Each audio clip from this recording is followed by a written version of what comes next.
a Timo Meier trade could set the bar for other big trades at the March 23rd NHL trade deadline. And as many of you have seen, a lot of rumors, speculation, mock proposals have been put out there for Timo Meier in the hockey community. So in this video, we'll take a quick look at Timo's season so far. It is a career-setting year for him. We'll discuss potential trade partners, there are plenty of them, and what they might have to give up in return for Timo Meier. Now, guys, I recently asked you in our community tab, what would your favorite team have to give up for Timo Meier? So we'll read a number of subscriber trade proposals here. And then since we have a lot of Sharks fans in our community, myself included, we'll take a look at how this kind of impacts the San Jose Sharks going forward. All right, sound good? Let's roll. So first of all, Timo's season so far, I'll flash some tweets and snippets and statistics on the screen here in addition to what I'll cover. This has definitely been a career-setting year for him so far. At this point in his career, Timo is 26 years old, 6 feet, 210 pounds, 49 games played. He has 28 goals so far, 20 assists for 48 points. Now, he actually went scoreless in his first 9 games, so those 28 goals actually have come in the last 40 games, and 12 of those have come on the power play. So he's not only one of the biggest assets for the trade deadline, but especially when it comes to the power play. Timo has just been awesome this year. Really, he has carried his line. Even though Tomas Hertl is also on that line, it's really been Timo driving the play, not just around the net, cleaning up the messes out there, putting in rebounds. He's actually been generating a lot of those rebounds himself. He's second in the NHL in shots, or at least as of 2 days ago. And he's been able to really carry the puck into the zone quite a bit as well. So Timo, he's really shown off his versatility over the past couple of seasons. And this year in particular, at many stretches during games, he looks like the best player on the ice, just flat out, period. And as for the playoffs, well, Timo hasn't been in the playoffs since 2019. So this is not even the prime of his career. But in that run in 20 games during the 2019 playoffs, he had 5 goals and 10 assists, so he can produce in the clutch. I'll also discuss Meier's contract situation as we profile the potential trade partners. So next up, which teams have expressed the most interest in Timo Meier so far? So we'll go through some credible sources here. First of all, Frank Saravalli of the Daily Faceoff has reported that Meier is the top trade target for the New York Rangers. Now, in my previous video, I talked about some of the potential big buyers at the trade deadline, and I didn't have the Rangers as one of them, but it does make a little bit of sense here because they could use some more punch in their top 6. Next up, Pierre LeBrun of TSN and also The Athletic has reported that the Buffalo Sabres have spoken with the San Jose Sharks, and in a separate article for The Athletic, he confidently expressed that the Carolina Hurricanes should also be considering Timo Meier. Also, Elliot Friedman, of course, 32 Thoughts, he thinks the New Jersey Devils will make a strong consideration for Timo Meier, and David Pagnotta of the Fourth Period listed a couple of teams that I just mentioned here, in addition to even the Philadelphia Flyers and the Winnipeg Jets. There are some other teams around the hockey community that are discussing Timo Meier quite a bit, but I don't see any kind of like credible sources for rumors or speculation. But I'll list a couple teams here. The Maple Leafs, certainly, the New York Islanders, and the Calgary Flames. Now, personally, I'm a little surprised that maybe the Minnesota Wild haven't surfaced in these discussions. They do have some cap space. They have great prospects they could deal. And even maybe the Nashville Predators, they could use some help in their top 6 as well. So I wouldn't entirely count those teams out. So now that we know some of the potential trade partners, let's talk about what those teams might actually have to give up in order to obtain Timo Meier. So I looked at this article from Frank Saravalli at the Daily Faceoff, and he compared the likely haul for Timo Meier to what the Chicago Blackhawks received at the draft last year in exchange for Alex DeBrincat. So in that trade, the Blackhawks received the 7th overall pick. They also got a 2nd round pick that year and a 2024 3rd round pick. Now that was for a full season of Alex DeBrincat, a pure goal scorer out there, 24 years old, had 1 more year left on his deal at $6.4 million. So whoever obtains Meier will have him for the rest of the season and also for the playoffs. After that, he's going to be a restricted free agent. So what has to happen here, or what is most likely to occur, is that the Sharks will need to actually give Timo Meier's agent, Claude Lemieux, permission to speak with these other trade partners about a potential contract extension. Again, Meier is 26 years old, in the prime of his career. He's going to get paid, and it could be anywhere from about $8.5 to about $11 million annually. At least that's what I've seen out there in the hockey community. There are some other details about the qualifying offer and that sort of thing. But if Meier can agree to a contract extension with one of these teams in the next month or so, that means the San Jose Sharks would actually get more in return for Timo Meier. We'll get to the trade proposals in just a moment. I wanted to say thank you so much for your support, especially over the past couple of weeks. Now, if you guys are enjoying this kind of content and you want more videos like this ahead of the trade deadline, comment down below with the other players that I should cover or other topics around trades or free agency or that sort of thing. I'm happy to entertain that for future videos. Also, guys, mark your calendars for February 1st.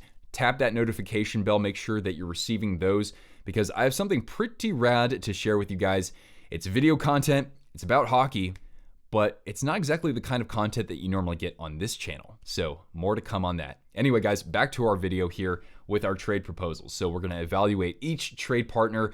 We'll start with the New York Rangers since Meier is apparently at the top of their list. They have about $1.2 million in cap space. Lots of good young players on the team right now, right? Lafreniere, Hedel, Kakko. I'm not saying that the Rangers are going to be willing to part way with any of those players, particularly.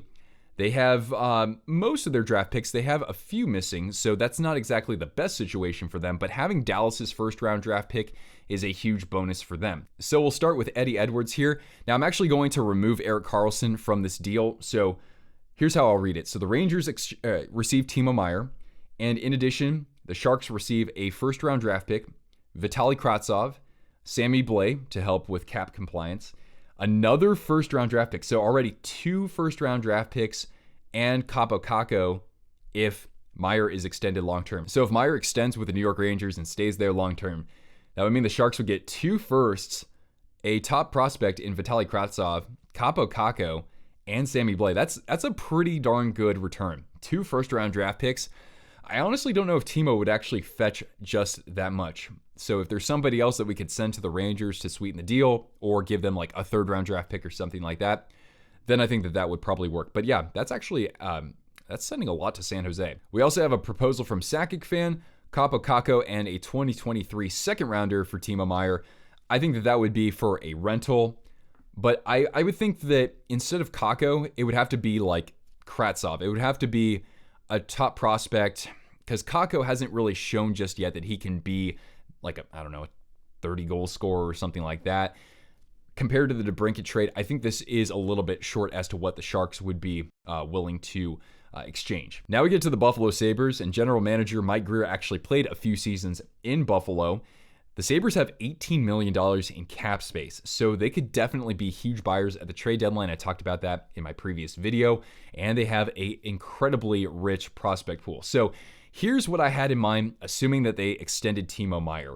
Oh my God, by the way, guys, what if Meier was to play on a line with Tage Thompson and Alex Tuch? The size, the hands, the speed of that line, it would be almost like a Legion of Doom, except even better. Anyway, I have in mind here a first-round draft pick this year, one of Buffalo's 3 second-round draft picks this year as well, and one of their top prospects. I mean, you can give us just about anybody. The one I'd be eyeballing here is defenseman Ryan Johnson.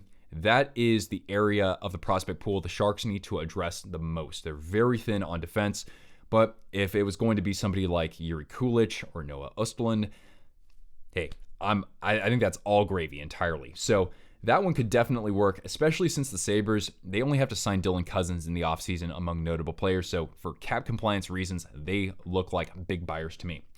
Okay, now we get to the Carolina Hurricanes. So this would be an opportunity for Meier to reunite with Brent Burns and Stefan Noesen he played with as well.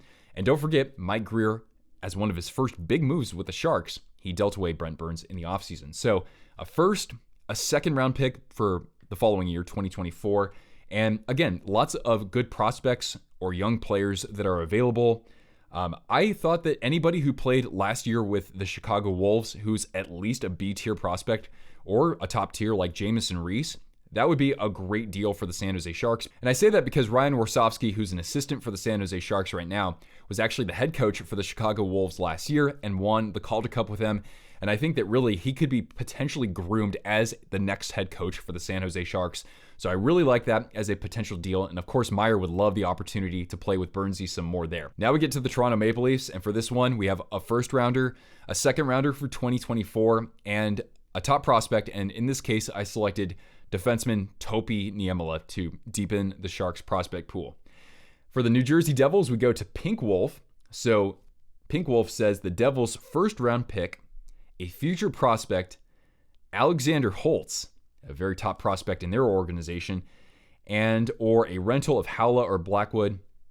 So in this case, the Devils would need to clear up a little bit of cap space. Damon Severson is an unrestricted free agent in the offseason. Jesper Bratt's going to be a much higher priority for them. So anyway, this is a lot that you could send to the San Jose Sharks. They have the prospects to make it happen. So I thought about that top prospect. What if we received defenseman Shakir Mukhamadullin? I'm sorry if I'm saying that wrong. But again, we need to build our prospect pool at defense. So if he's the prospect in this deal, then we're happy to take on anybody else's contract for the next year or two. We could be big cap brokers in that sense. And let's get to some other teams I haven't covered just yet. So first of all, for the Boston Bruins, Cardi, thank you for your comment. Maybe giving up Fabian Lysell and a pick. So if you give us for a rental a first-round draft pick for next year and Fabian Lysell, I like the idea of Lysell because the Sharks need a good right-handed shot in their top six. So that could work as a rental. And then maybe give us a second rounder and like a B-tier prospect if you wanted to extend him longer term. It's going to be tough for the Bruins. I don't see them as big buyers at the trade deadline. Jonathan, for the Calgary Flames, we actually talked about a potential Meier trade in our previous video. You have sweetened the pot here, and this is starting to make some more sense. So the Flames should be able to give us Matthew Phillips, Cole Schwindt, and a future draft pick. So Phillips, tearing it up in the AHL this year, hasn't really broken into the NHL just yet. He's already 24, so has he already reached the ceiling? Cole Schwindt is a third-round draft pick who's having a good season in the AHL. So if you combine those two and you give us maybe your first-round draft pick for 2025 so that you could actually give us something later on in order to potentially win now, I'd say that'd be good for at least a rental, and we could send somebody else your way as well for like penalty killing. Dan, for the Detroit Red Wings. So I don't even know if the Red Wings are going to be a buyer at the deadline. I think that they'll be a seller. That was my prediction. But let's say as a buyer, Jonathan Berggren, a former first rounder, or at least a early second rounder, Adam Ernie for a cap dump, and goaltender Magnus Hellberg. I don't think this is enough for a rental. I mean, if you want to blow this up a little bit more, if you gave us Berggren, if you gave us Sebastian Cossa, and you gave us a second rounder, you can extend Timo Meier. He can take over for Tyler Bertuzzi, and we'd be happy to take on, Adam Ernie's contract or somebody else, not named Ben Sherratt, but maybe we could make something work there. And lastly, for the Washington Capitals, we have Jeremiah, Connor McMichael, and a first, and maybe another prospect. So I think that would be fitting for a rental. Capitals don't exactly have the deepest prospect pool out there.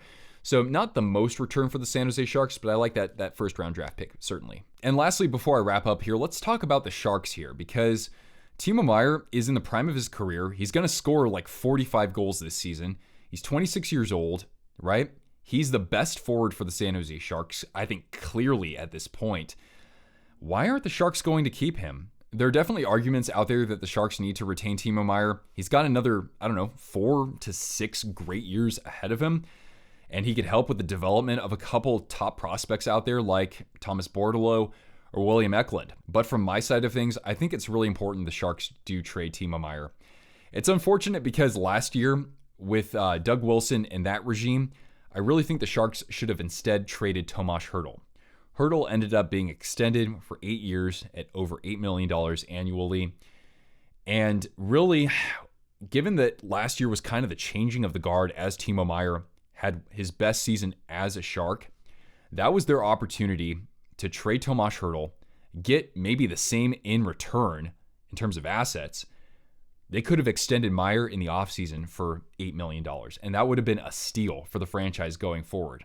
Unfortunately, that wasn't the case, and now the Sharks, with the cap situation, right, with Marc-Edouard Vlasic for 3 more years at $7 million and a full no-move clause, Erik Karlsson for 4 more years, $11.5 million. Maybe there's a chance he could be dealt, right? Logan Couture for 4 more years at $8 million annually. And then if you add in Hertl for 7 more years at $8 million for a guy who, starting next season, is just about to turn 30 years old, that's just not a good cap situation whatsoever that Mike Grier inherited. He already dealt Brent Burns. The Sharks had to eat some of that salary as well. So I think that Greer's hands are tied.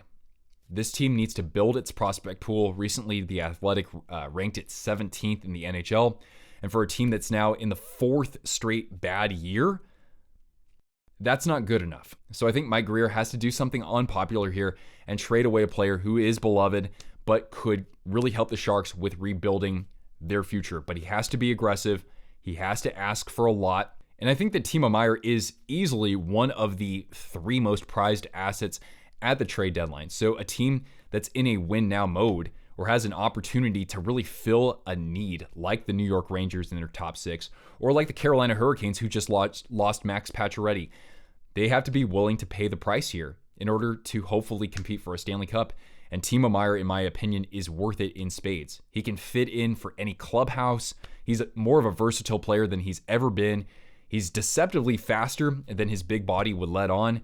He's going to be a great addition to a team out there. So that's my opinion of Timo Meier. What do you guys think? Let me know in the comments down below. Some of you have already predicted which team he would be traded to. Or let me know if you think he's going to actually sign with the San Jose Sharks. And as I mentioned earlier, comment down below if there are other topics you want me to discuss around the trade deadline. Hey guys, I hope you enjoyed this video. If you did, please leave a thumbs up. That helps the channel. Subscribe if you're new here and want more content like this. And see the video description if you want to follow me on social media. You can find more information about that in there as well. All right, thank you so much for tuning in, Twisters. I'm Nick. I'll catch you later. Ciao.